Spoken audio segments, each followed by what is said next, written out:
साथ संगत जी, प्यार से कहना धन निरंकार जी।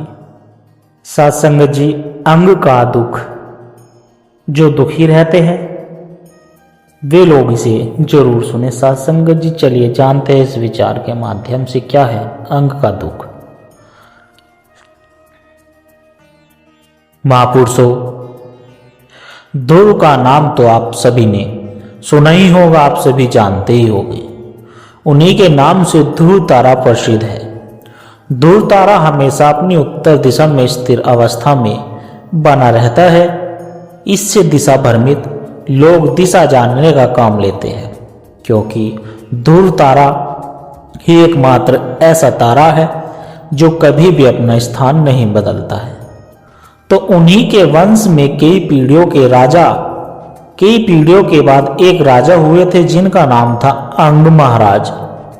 अंग बहुत ही धर्मात्मा प्रवृत्ति के इंसान थे। उनके राज्य में सभी लोग हमेशा खुश रहते थे। सभी लोग अपने धर्म कर्म के काम में लगे रहते थे और प्रजा में किसी भी प्रकार का कोई दुख नहीं था। तो एक बार अंग राजा ने एक यज्ञ करने की सोची और एक निश्चित दिन पर यज्ञ प्रारंभ भी हो गया। यज्ञ में अग्नि प्रज्वलित हो गई और ब्राह्मण लोग यज्ञ में आहुतियां डालने लगे। लेकिन ब्राह्मणों ने देखा कि आहुति अग्नि में डालने पर भी वह स्वीकारी नहीं जा रही है, अर्थात महापुरुषों आहुतियां पूर्ण रूप से जल नहीं पा रही है।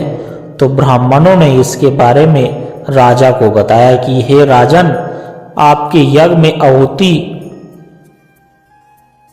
आहुति को अग्नि स्वीकार नहीं कर रही है। इसका कुछ तो कारण अवश्य है। तो राजा ने इसका कारण पूछा तो ब्राह्मणों ने बताया कि हे राजन, भले ही इस जन्म में आपके द्वारा कोई पाप कर्म नहीं हुआ है, लेकिन पिछले जन्म में ऐसी कोई घटना, ऐसी कोई बात जरूर है या हुई है जिसके कारण आपके यहाँ अभी तक कोई पुत्र नहीं हुआ है, और शायद इसी के कारण ही आपकी आहुतियां को अग्निदेव स्वीकार नहीं कर रहे हैं। ब्राह्मणों ने बताया कि हे राजन, यह यज्ञ आदि के कार्य तो तब संपन्न होते हैं जब हम अपने जीवन के सभी से साधारण कार्यों को पूरा कर लेते हैं, और अभी तो आपने अपने गृहस्थ के कार्य ही संपन्न नहीं किए हैं, तो फिर भला आप इस यज्ञ की ओर कैसे उन्मुख हो गए। तो जाइए, पहले आप अपने गृहस्थ के कार्य संपन्न कीजिए, उसके बाद ही आप यह एक कार्य करवा सकते हैं। तो राजा ने कहा, ठीक है ब्राह्मण देवताओं, लेकिन अब आप ही कुछ ऐसा कर्म या यज्ञ कीजिए जिसके द्वारा मेरे घर में भी पुत्र पैदा हो जाए, ताकि फिर मैं भी परमात्मा की भक्ति और यज्ञ जैसे कार्य करवा सकूं। फिर ब्राह्मणों ने एक बहुत ही खास प्रकार की दवा तैयार करके राजा को दे दी, जिसका प्रयोग करके राजा को उसकी पत्नी के द्वारा एक पुत्र की प्राप्ति हो गई। लेकिन महापुरुषों, राजा के यहाँ पुत्र तो पैदा हो गया, परंतु बालक जन्म से ही बहुत उद्दंड और शैतान स्वभाव का हुआ, क्योंकि राजा की पत्नी मृत्यु की बेटी थी और उसका वंश अधर्म का वंश था। तो इसलिए उस वंश के अंश इस बालक में भी आ गए और इसलिए वह बालक भी बहुत अधर्मी और शैतान पैदा हुआ। फिर जब वो दुष्ट बालक कुछ बड़ा हुआ तो वह अपना धनुष बाण लेकर जंगल की ओर चल देता है। साथ संगत जी,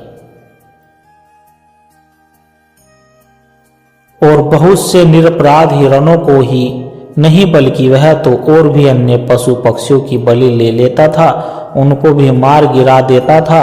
अर्थात वह एक राजा का पुत्र होने के बाद भी उसने एक आतंक मचा रखा था। वो घोर दुष्टों के सम्मान अपना आचरण करता था। उसको देखने की नगर के लोग डर के मारे यहाँ कहकर भाग जाते थे कि वन आ गया भागो, दौड़ो छुप जाओ, वन आ गया। तो इतना ही नहीं, वह अपनी उम्र के बालक को भी खेल खेल में मारपीट करके और कई अन्य प्रकार से तंग किया करता था। वह शुरू से ही बहुत क्रूर और निर्दय स्वभाव का बालक था, तो राजा अपने पुत्र की ऐसी दुष्ट प्रवृत्ति को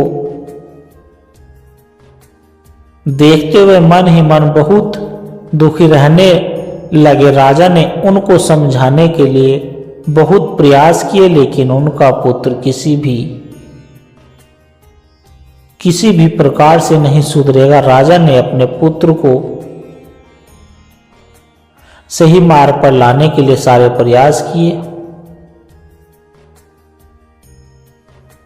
लेकिन वह उसको किसी भी प्रकार से सही मार्ग पर लाने में कामयाब नहीं हो सका, बल्कि उसमें और भी दिन प्रतिदिन राक्षसी प्रवृत्तियां बढ़ती चली गई।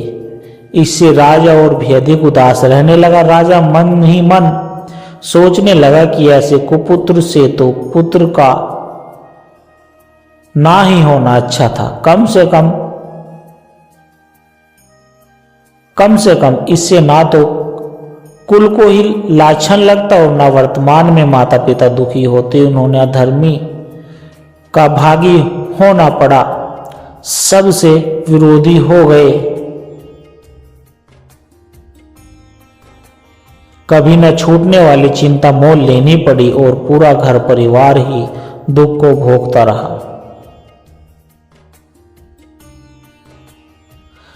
तो सासंगत जैसे नाम मात्र की संतान के लिए भला कौन समझदार पुरुष ललचा तो फिर भी राजा अपने मन को समझाने के लिए स्वयं से कहने लगा कि वैसे तो मेरा पुत्र नहीं है, इसलिए जैसा भी हो, लेकिन फिर भी यह एक कारण से मेरे लिए बहुत ठीक है, क्योंकि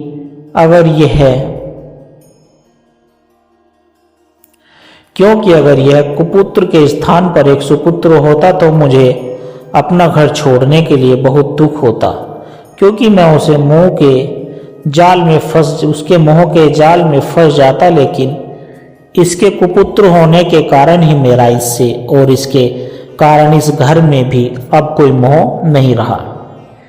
तो यह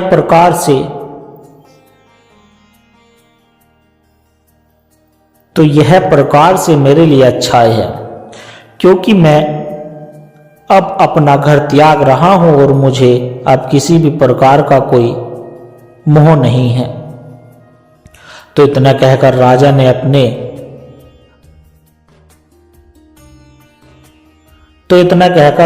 अपना घर परिवार त्याग कर दिया और अपने महान वैभव और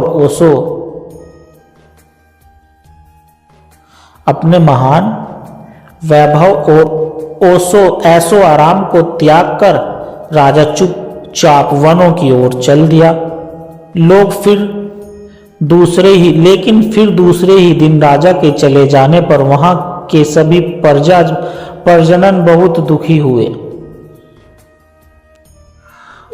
दुखी और अपने राजा की खोज करने लगे, लेकिन अब सब बेकार था, क्योंकि राजा कहीं नहीं मिला। तो महापुरुषों, इस कहानी की सत्यता जो भी रही हो, परंतु यह बात तो बिल्कुल सत्य है कि प्रकृति कुछ भी हो, कभी भी कहीं भी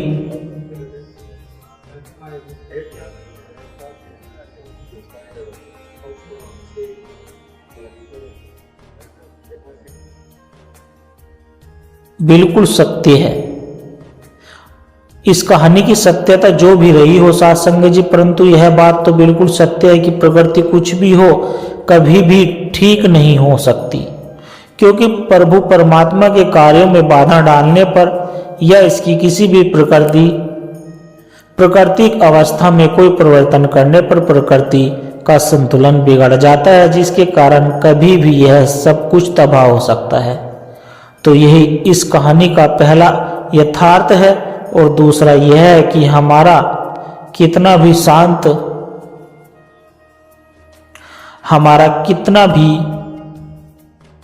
शांत शुद्ध और पवित्र हृदय क्यों ना हो, लेकिन एक बार उसमें मोह माया का उदय हो गया तो फिर हमारे हृदय का आनंद समाप्त हो जाता है। और अगर हमारे ऊपर मोह माया और अहंकार हावी होता रहे तो राजा यानी मन का आनंद फिर कहीं खो जाता है, जिसको लाख ढूंढने पर भी वह दोबारा नहीं मिल पाता। और तीसरा यह है कि धन लक्ष्मी से लेकर झूठे अभिमान तक, श्रेष्ठता के अहंकार से लेकर दूसरों के तिरस्कार तक इस माया का स्वरूप फैला हुआ है। इसलिए मनुष्य का कभी भी भटक जाने का भय बना रहता है। तो मनुष्य को चाहिए कि वह सदा ही इस बात की ओर अपना ध्यान बनाए रखे कि माया के सूक्ष्म से रूप में भी कभी ना फंसे और सदा सही मार्ग पर चलने के लिए प्रभु से प्रार्थना करता रहे। और चौथी और सबसे अहम बात यह है कि परमात्मा ने जो कुछ भी देना है वह हमारा खुद का भाग्य फल देना है। इसलिए हमें परमात्मा से जिद करके भी ऐसा वैसा कुछ नहीं मांगना चाहिए जो हमारे लिए हितकारी ना हो, ताकि फिर कोई भी प्राकृतिक कार्य ना हो